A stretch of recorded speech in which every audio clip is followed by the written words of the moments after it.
Share market को चुनावी season में सबसे बड़ा डर किस चीज़ का है? वो है खिचड़ी कोएलिशन आने का डर।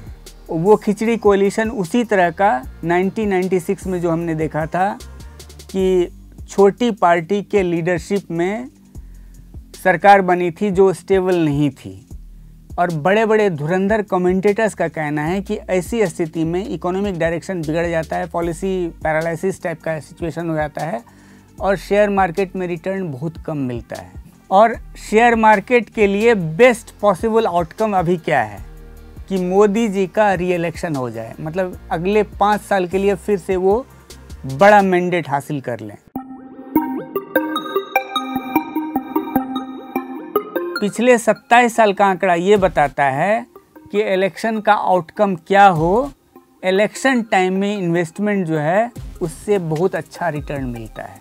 एक स्टडी आई है, उसके हिसाब से 1991 से लेके अभी तक जितने इलेक्शन हुए हैं, लोकसभा इलेक्शन, उसमें जो 2 साल का पीरियड है उसमें रिटर्न की संभावना सबसे ज़्यादा है। और उस स्टडी के हिसाब से 2 साल का पीरियड में जो बोल रहा हूँ वो है कि आप इलेक्शन से 6 महीना पहले ख़रीदें और कम से कम 2 साल तक उसको होल्ड करें।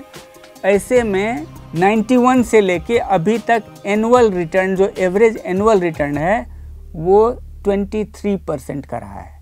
इतने बड़े 27 साल के होराइजन में 3 साल जो है उसको हम थोड़ा सा देख लेते हैं। 96 में जो इस रिपोर्ट के हिसाब से 2 साल का एवरेज रिटर्न था वो 13% था।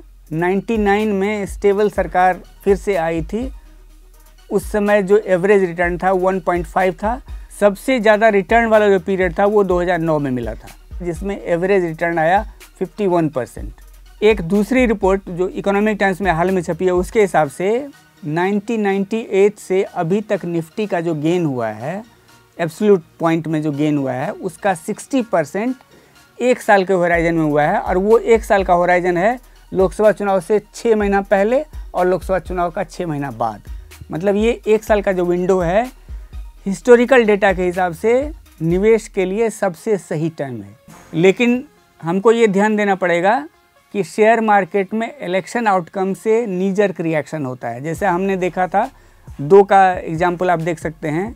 2004 में जब एक वीक कोएलिशन के सरकार बनने की संभावना बनी थी तो उस दिन शेयर मार्केट ने उसको ग्रीट किया था 20% लोअर सर्किट से। मतलब एक दिन में शेयर बाजार 20% गिर गया था और सबको डर लगने लगा था कि पता नहीं निवेशकों का क्या होगा।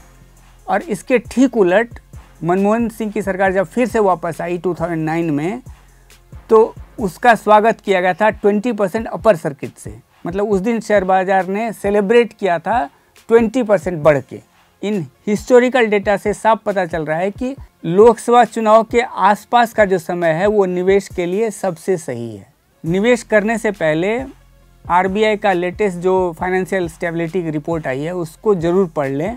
उसकी जो बड़ी बात है उसके हिसाब से ग्लोबल इन्वायरमेंट फ़िलहाल ऐसा है कि फॉरेन इन्फ्लो जो है, फॉरेन मनी का इन्फ्लो जो है इंडिया में बहुत ज़्यादा होगा, इसकी उम्मीद लगाना सही नहीं है। और हमने देखा भी कि 2018 में एफपीआई का रिकॉर्ड आउटफ्लो हुआ, और एफपीआई जिसको हॉट मनी भी कहा जाता है वो हमारे शेयर बाजार के लिए सबसे इम्पोर्टेंट ड्राइवर रहा है उसको चढ़ाने और गिराने में।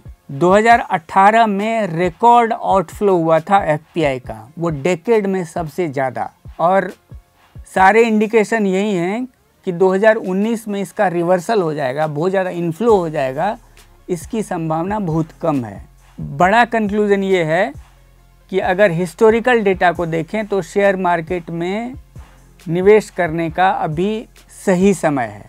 एक पर्सनल डिस्क्लेमर मैं दे दूं कि इसी हिस्टोरिकल डेटा को से इंस्पायर्ड होकर मैंने हाल में कुछ शेयर खरीदे हैं, लेकिन जब आप अपना फैसला करें शेयर बाज़ार में निवेश करने का तो रिस्क और रिवॉर्ड को ठीक से इवैल्यूएट कर लें।